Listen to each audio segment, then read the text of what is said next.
አሰላሙ አለይኩም ወረህመቱላሂ ወበረካቱ። ወድና እየተከበራችሁ ጠይባይቱ ተከታታይ በሙሉ እንዴት ናችሁ? ሰላም ናችሁ? ከኔ ጋር ሁሉ ሰላም፣ ሁሉ መልካም። ክርስቲያን ወንድሞቼ ሰላም ሰላም ብያለሁኝ። ሰላማችሁ በያላችሁበት ይብዛልኝ ወዶቼ። እንግዲህ ዛሬ እንግዲህ ሀዩንና ሱመያን አንድ ላይ አምጥቼላችኋለሁ። ሀዩ እንግዲህ ዝላይ በጣም ተደስታለች። እንግዲህ የተደሰተችበት ምክንያት እንግዲህ ልንገራችሁማ ማለት ነው። የተደሰተችበት ምክንያት የሰይድ ወንድም ሚስቱን እስተና ልጆቹ ከቤት ስላባረራት ማለት ነው። መጥቶ ከቤት ስላባረራት ሀዩ በደስታ ፈንድቅ ነው አለችው። ደስ ብሏት ማለት ነው።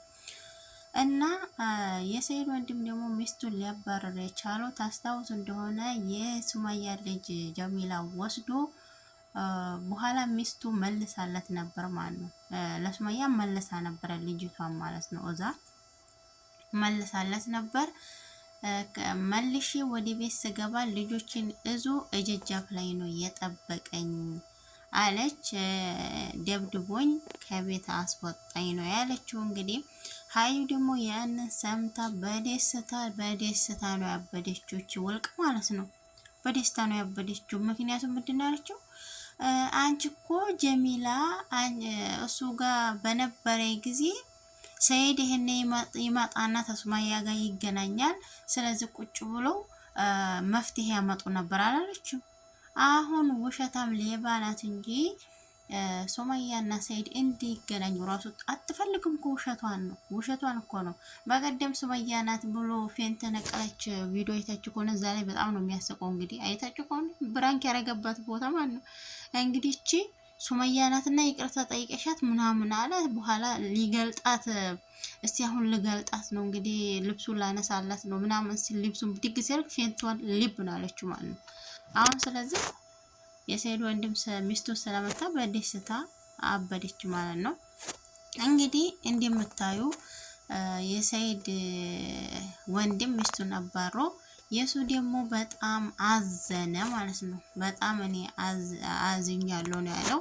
በቀደም ጀሚላ የሰይድ ወንድም የወሰደ ጊዜ ሱመያ ተይዛለች ብሎ እያሽቃበጠ ነበር ማለት ነው።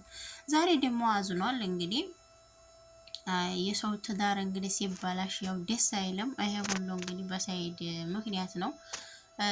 ዝመሃል እሱም የሰይድ ወንድምም እንግዲህ ለማስታረቅም ይሁን እንግዲህ ሱመያንም ለመጉዳት ይሁን ያንን እንግዲህ አናቅም። ውስጣቸውን የሚያውቀው አላህ ብቻ ነው። እሙሄም እንግዲህ ለምን መለሻት በማለት ነው እንግዲህ ሚስቱን ደብድቦ ከቤት እስተነ ልጆቹ ያባረረው ማለት ነው። ከዛ የሱ ደግሞ ወጥቶ እንደዚህ በማድረጉ ያው ደስ አላለውም። በጣም አዝኗል። እኔ እንጃ በጣም ነው የሚያሳዝነው ነው ያለው። ያንን ሊያደርግበት የቻለም ይምኪን እንዲገናኙ ወይ ሊያስታርቀው ፈልጎ ነው ይመስለኝ ነበር ምናምን እያለ ነው እንግዲህ። እዚህ ልጅ ሚስቱ ሱመያ ጋር አዲስ አበባ መታለች ማለት ነው። የሰይድ ወንድም ሚስቱ እንግዲህ ያው ወደ አዲስ አበባ ሄዳለች። ሁለተኛ ደግሞ ሀዩ ምን ነበር ያለችው? እሷ ጥቁር እኮ ናት፣ ጥቁር ናት። ነገር ግን ደግሞ አሁን የተመታችበትን ብትሩ ፈረንጅ ያስመስሏታል እያለች ነበር። እንደ እውነትም እሷ ራሱ ጥቁር አይደለች እንደ የሌለ ማብሪያት ስንት አይነት ማብሪያት አብረታ ነው ራሱ የወጣችው። ቅሌታ እንደው ለማንኛውም የመቻችሁ ደህና ያድርጋችሁ ባያላችሁበት ሁላችሁም ማለት ነው። እንግዲህ የሰይድ ወንድም ዞሮ በጣም ጥፋተኛ ነው። የሰው ልጅ ማስታረቅም ከፈለገ በእንደዚህ ሁኔታ አይደለም ማስታረቅ ያለበት፣ ልጅ በመቀማት አይደለም። እዚህ ላይ ብዙ ስህተት ነው የተሳሳተው ማለት ነው። ሱመያ ላይ ልጅ ቀምቶ አስታርቁ ምን ያህል ደስተኛ ሊሆኑ ነው? ደስታ በዚህ አይመጣም። እልክ መጀመሪያ የወንድሙን ችግር ቀርቦ መረዳት አለበት። መጀመሪያ ሱመያ ከሰይድ ብዙ የምትፈልጋቸው መልሶች አሉ። ያንን ስላልመለሰ አሁንም ይቅርታ ልታደርግለት አልቻለችም። ስለዚህ ወንድሙ ደግሞ የጀሚላን ታመስረቅ ሱመያ ስር ማለት ነው ቀርቦ ችግሩን ተሰይድ መረዳት ነበረበት። ያንን ሊያደርግ ደግሞ አልቻለም መሰል። አጭር መንገድ ነው እሱ የተጠቀመው ማለት ነው። ልጅን ከእናትነት ጥሎ ለማስታረቅ ማለት ነው። የማይሆን ነገር ነው ማለት ነው።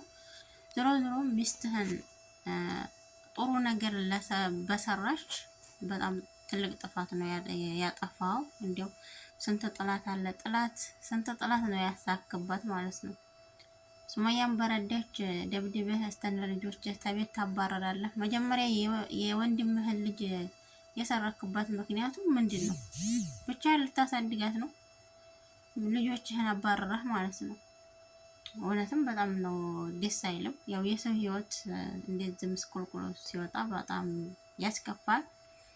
እንግዲህ እሷ ጥሩ ነገር በሰራች ነው እንግዲህ ይሄ ሁሉ ህይወቷ የተበላሸው ማለት ነው። እንግዲህ ምንም ማድረግ አይቻልም። አንድ ኩርሲ ከየመን ገዝቼ አምጥቻለሁኝ። ስለዚህ 2 ኩርሲ ገዝቼ አንድ ኩርሲ ደግሞ ሂጄ ገዛና እሷም እንደኔ አገር ታገር እየቀያየረች ማነው ስሙ አያዘኝ። በነገራችን ላይ ማባረር ከፈለገች እንግዲህ አንድ ላይ እንኖራለን ብላለች። እንግዲህ ሱመያ ለማንኛውም የመችሽ እህቴ በርቺ። እንግዲህ አንድ ጓደኛ ተጨመረችልሽ። ያው በርቱ። ለዙረት ነው የምላችሁ። ግን ዙሮ ለህይወታችሁን ያስተካክላላችሁ። ጥሩም ትምህርት አለው። ጥሩ ትምህርትም ስላለው ይመቻችሁ። ለሌላ ነገር ሳይሆን ደግሞ አላ አይደለ ይሄ ሚዲያ ላይ ሲወጣ የሰው ልጅ እውነትም ላይ ሆን ይችላል። ነገር ግን ያ ነገር ከጎኑ ምን ይዟል? ምን አይነት ትምህርት የያዘ ነገር ነው መማር ያለብን ውዶቼ።